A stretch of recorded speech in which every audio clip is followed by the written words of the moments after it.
I'm Dave Dinkle, here with another 2-minute tip, and this one may be a little controversial, but after thousands of closings, I can tell you from my personal experience and from many other investors, it happens to be absolutely true.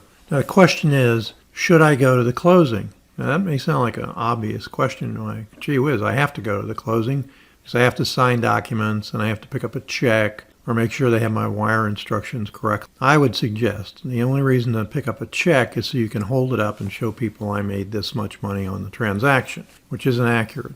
That isn't what you made for a lot of reasons, but nonetheless, in most cases, it's pretty close.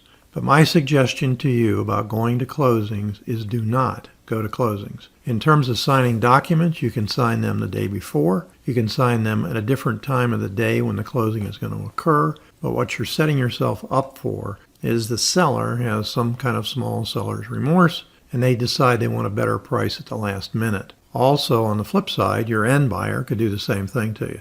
That's very, very common with wholesalers that are end buyers. In other words, they've been in the business a long time, they know how to work the system, and you are part of the system that they're going to work. What does that look like? They come to the closing and they're expecting to see you, and they say, if you're there, by the way, Dave, we reviewed the numbers. They're not quite working for us. We need another 2,500 or another 5,000 or some number like that. Now, they know that if they don't close, you're kind of in a rock and a hard spot because you can't close on the A to B leg. Look, they know you're doing a double closing. There's no surprise here.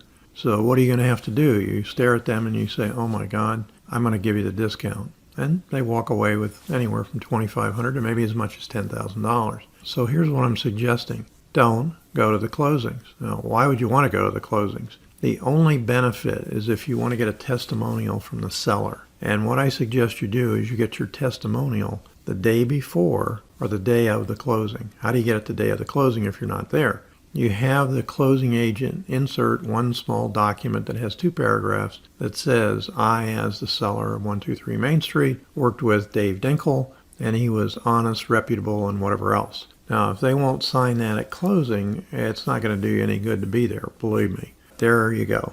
I once did a closing with one of my students. She was not involved in the transaction at all. I sold the property to her. She had resold it. The seller that came in had never met her, didn't know who she was or anything else. And at the closing table, because she wanted to be there, she slid over a piece of paper that said, I worked really well with you and all that kind of stuff, which wasn't true at all. But in fact, the seller signed it. So again, my 2-minute tip for today is try not to go to the closing. If you don't have to, it's going to cost you money. I'm Dave Dinkle, and I wish you limitless success in all that you do.